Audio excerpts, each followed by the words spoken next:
Hello class, I'm Stephen Schuhertz. I will be conducting Team of Teams by General McChrystal. I cannot figure out how to camera flip on my presentation, so I went old school and got a hard copy. Please don't judge. So we're going so pretty much there's a couple sections to begin with. There's Tortilla's problem, remaining one, sharing, letting go, and looking ahead. Yeah, I also got my cheat set here. So, um,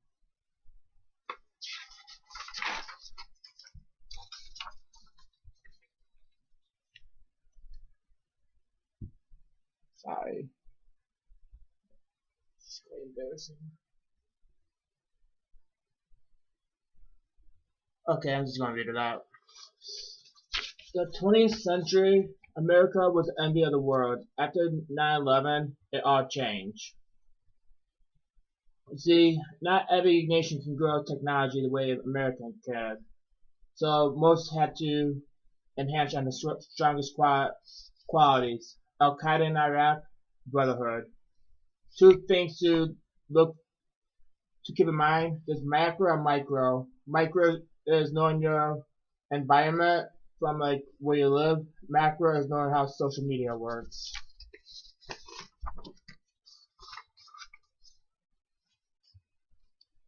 Again, so think of it like this: we're like pyramids because pyramids can be have been there like forever. Um, like unless somebody plants a bomb to it, they're always going to remain. That's called robust. The opposite of robust is resilience. That's the coral reef.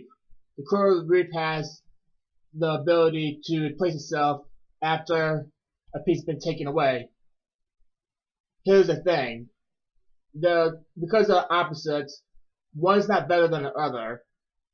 See, if a pyramid gets blown away, it can never grow back. The coral reef can grow back its piece, but if it's under constant pressure, it can't. It'll lose its touch.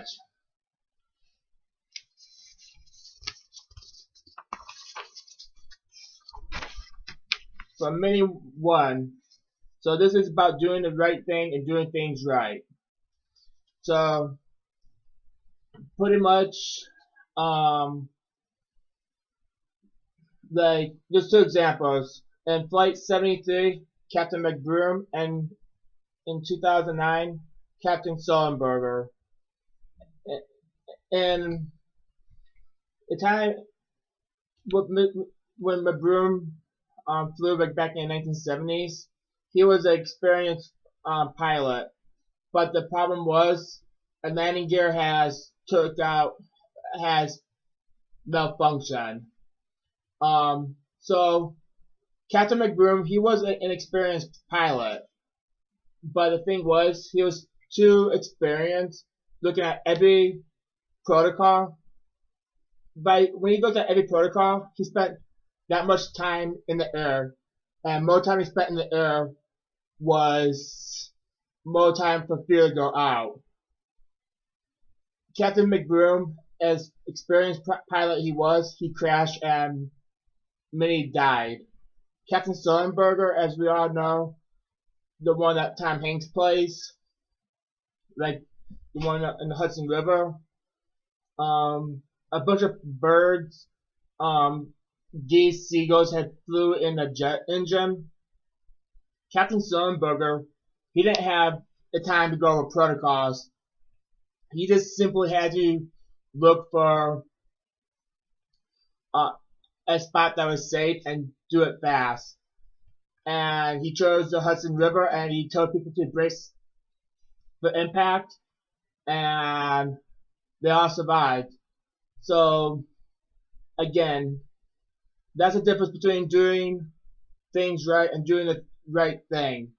Captain McBroom, he did things right. He went over protocols, but when feel we're in the sky and feels blinking, you kind of have to take a command decision. Sharing. I'm going to compare NASA versus ELDO. ELDO is European Launcher Development Organization.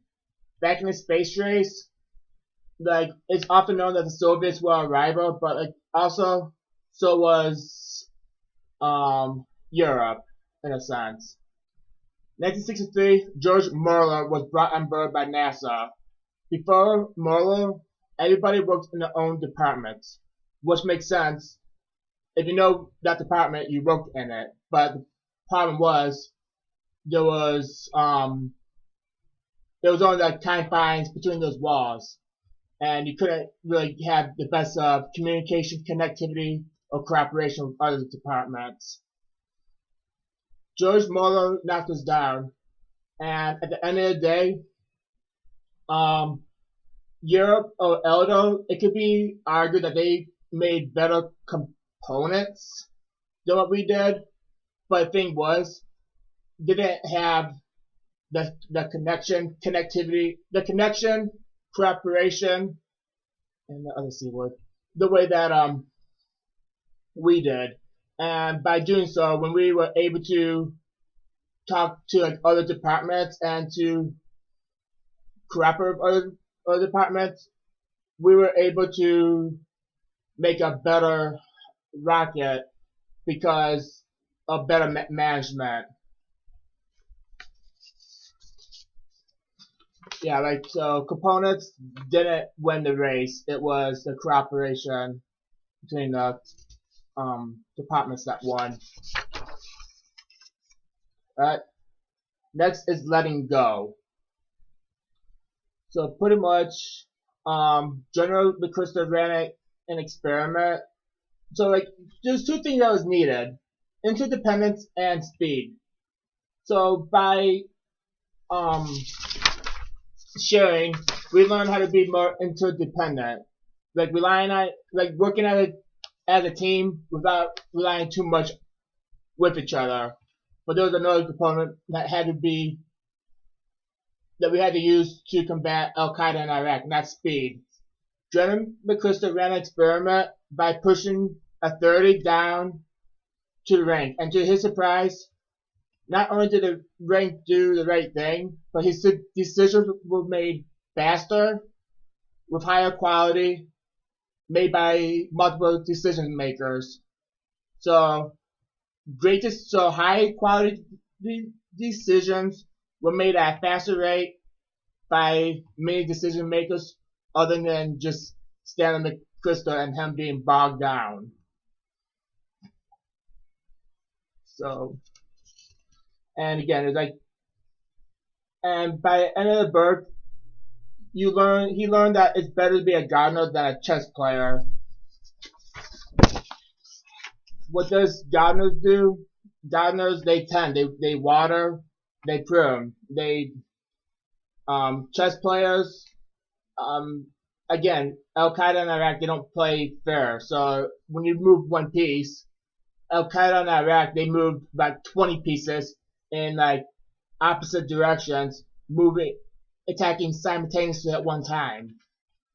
So, but to be a gardener, we like how you would like set up like carrots in one spot, tomatoes in one spot, potatoes, cucumbers, all that stuff. What was used to be specialized, we just let them specialize what they're good for, but at the end of the day, we all recognize that we work for one garden, in a sense. And again, this is very important. Speed births empowered executions. Interdependence births shared consciousness. So, again, Al Qaeda in Iraq was successful because they created complexity. Complexity consists of speed and interdependence. When we take on complexity, we are being adaptable. And to be adaptable, it's empowered execution and shared consciousness.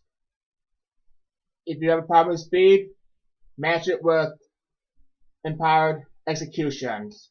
When you have an issue with interdependence, match it with shared consciousness. Again, speed, impaired execution was pushing down your rank for decisions to be made at higher quality, at faster rates, by multiple people that you trust.